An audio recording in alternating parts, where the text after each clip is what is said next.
I've decided on for this thing now. You're gonna get these really easy. I've picked 4 films with about Elizabeth, obviously being the Jubilee and what have you. Okay. And so they're gonna start off easy and get gradually harder, I think. So this is Sean's thing. Sean loves a themed quiz. Sean loves a themed quiz, and so what he tends to do is he shows up with, and so now you start doing the whole thing where you show up with pictures in the background of your Zoom background, and each one of them is going to be centered around the theme of Elizabeth. So I think you've picked quite an easy one for the film and the lead actor. The ones in the background are a little bit more difficult. Yeah, they're not actually. They're sort of good character actors, which I know that the picture probably doesn't, but they turn up in a lot of films and. Well, like when you have that guy from That Thing. Yeah, they're definitely that guy from That Thing. But that is, aren't we going to say that is Elizabeth with Kate Blanchett in the lead? Yep, this is the first. It's the first one, yeah. It's the first Elizabeth. The first one, yeah, it was the first one. I thought I wouldn't try. As I say, they get gradually harder, I think. Well, the next one might be, but the other two, Sharon might get the other two, but I'm not sure if you got. Anyway, yeah. So that's Cedric Hardwicke, and the other guy is James Foreman. So. Nah, would never have gone those names. No, but you would recognise them. They've been in. I think. Did you ever see? What was that film like? He turns up in like the King Arthur films and all those. He's just someone that you would recognise. They people have that kind of face. Like know, Sean, how I've done the sort of the extra work where you show up on film sets and all that, and you were trying to register for that as well. There's people who are actually told that they have a certain kind of look. And for costume dramas, they get a lot of work. It's like, oh yeah, you've got that look. You've got that Elizabethan look. You've got a beard. Yeah, you're. So some people have made a lot of money from being peasants. The one I remember, that James Foreman one, which was the one to the right, the right or left of Elizabeth. The one over her shoulder that isn't with the one on the side of the hand where the hand isn't raised. No, the one on the side where the hand is raised. There was a Nicolas Cage. There was a Nicolas Cage film called about like a witch thing. It was like a witch. They transported a witch. Oh, it was the last. The Sorcerer's Apprentice. No. Oh. This was one. There's like a witch. The whole land is like. It's got witch in the title. Yeah. Well, he plays the little guy in the stocks, that like the little thiefy bloke that goes on the expedition with him. What is that film called? Is it a day? No, I think you're thinking of Seventh Son or something like that. No, it's got witch in the title. I'm going Witcher, to have. Yeah, it's like the last witch or something. No, because I think it's because you have the Last Witchfinder, but that's Vin Diesel. That's the Vin Diesel film that has almost exactly the same plot. I've got my money on this being Seventh Son. No, I was thinking Seven, but I'm not sure. I disagree, but I will not disagree. Like there's a church bloke in it as well, isn't there? It's like a young priest bloke in it. Yeah. And they transport the witch in the cave in the cage across the. Okay, let's have a look at this. Okay. It is Season of the Witch. Season of the Witch. Season of the Witch. That's the one. I was part of the way there if we consider day and night to be nearly seasons. Yeah. Season of the Witch because the. Spook's Apprentice, Seventh Son. I think it's got. And it was therefore he was the witch. Yeah. Huh. Oh no, Seventh Son was Jeff Bridges. Okay, man, they've made a lot of films that are very similar. yeah, they did. All around, loads come out, didn't they? Like loads. Okay, so Season of the Witch, Seventh Son, Last Witchfinder. You'll be hard pressed to tell them apart from the poster. You really would. Yeah. All right. So that is a four for the Midwick Cuckoos. So we are about to get kicked off this Zoom thing, and I think we're just about. And I'm what's about that film? Quickly, what's the film? I'll come back with another one.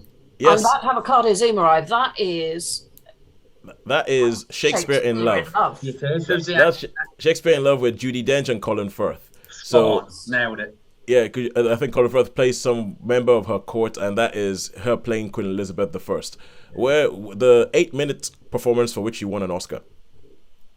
There you go.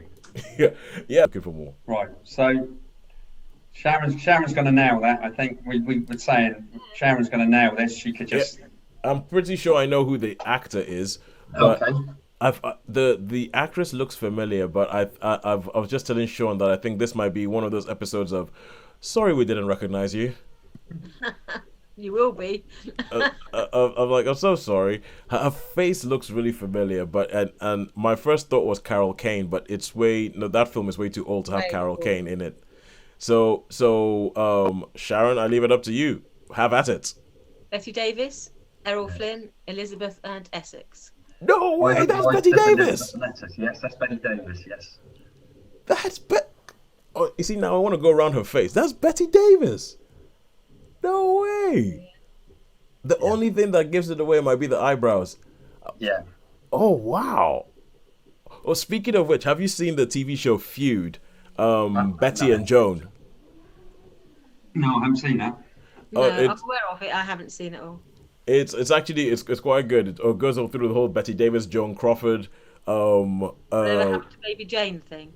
Yeah, whatever happened to Baby Jane, but it goes through Jane, like yeah. even before what happened to Baby Jane, and essentially their relationship and how it's just sort of like gone through the whole thing, and it's very well done.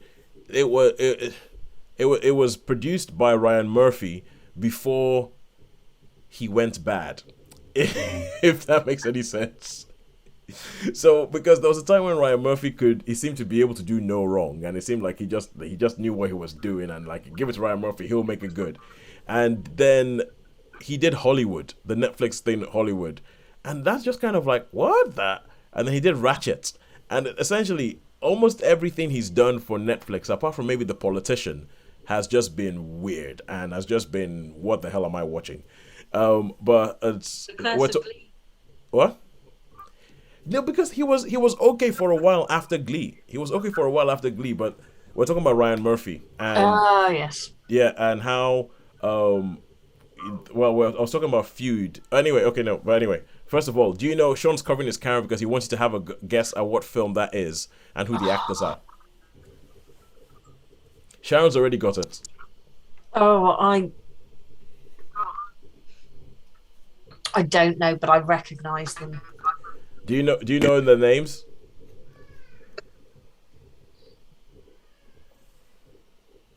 Oh, yes, but I can't think of them. I'm having a complete brain freeze. Okay, Sharon, you want to school this youngster? A bit old, Ollie, to be fair. Everything's going a bit glitchy on my screens. Hopefully you can hear me okay. Yeah, I can hear you okay at the Yeah. moment. Yeah, is that Elizabeth and Wessex with Betty Davis and Errol Elizabeth, Flynn? yeah, Elizabeth. The actual real name is The Private Life of Elizabeth and Essex. Now, this is an old famous film, lovely Technicolor film, and they hated each other. They absolutely loathed. They couldn't stand on the set of this film because. Oh, I thought you were talking about the characters. Oh no, sorry. Yeah, the no. characters didn't hate each other. Predominantly didn't hate each other, though Yes, they did. arguably it's a bit more complicated. They just really, really didn't get on, and I think she ended up giving him a proper slap. There's a scene in it where she gave him a slap, and she gave him a slap because Betty Davis didn't used to take any prisoners. No. So he used to play, but you know, it is what it is. It's quite a luxurious film, really.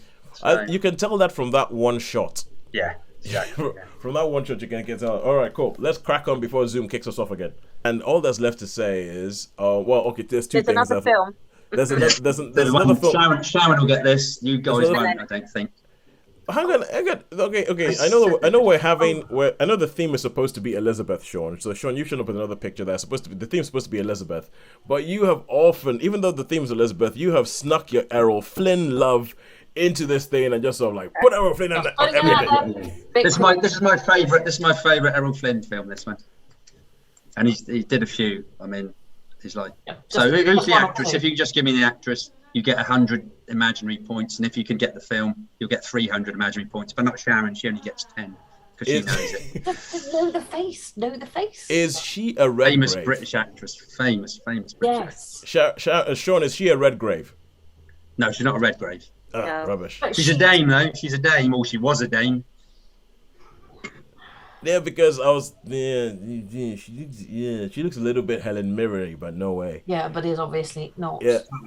Yeah. Because the was says dead. Yeah. Well, yeah. That she's dead. I think of dead dames. A nice British treasure, she was. Dead British. game. Sean, is she dead? She's dead. Yeah, she's dead. Yeah, she's dead. He said was. Yeah, this film was from 1940. So it would be good going if she weren't. Dame Geraldine, no. They used two mock-up. Actual full-size ships in this. It was one of the first films, and I think when they did that Julia Roberts film, whatever film that was called, where they tried to. You mean Cutthroat Island? You're thinking of Gina Yeah, Davis. the big bomb, the one that bombed. They tried to use Gina Davis. Yeah, the Gina Davis full-size film, ship. Yeah. So okay, Sharon, do you know the actress? Flora Robson. Dame Flora Robson. Yeah, Oh, absolute okay. British treasure. And the film? Do you know the film, Sharon? I would go with The Events of Don Juan. No, that was a colour one. This one was black and white, but that is a good film too. And that was 1950. That was it. I knew you had seen the title. Yeah, I was like, I have heard. My first response was the Seahawk, but then he said my favourite one. I thought your favourite one was The Events of Don Juan. So you threw me there. Oh right, okay. No, because that comes second. That was 1950. He was getting on a little bit with the event. You see, this is the thing, because over the time I've known Sean, I know that Sean has an absolute man crush on Errol Flynn. He has a massive man crush on Errol Flynn. And he wasn't a very nice man, was he? Oh, but I think he was just pretty well maligned, like they were in those days. But I think he was. There's actually a couple of films that Peter O'Toole played him in. Okay. Let me put it this way. Sean has a massive man crush on the screen persona of Errol Flynn. So,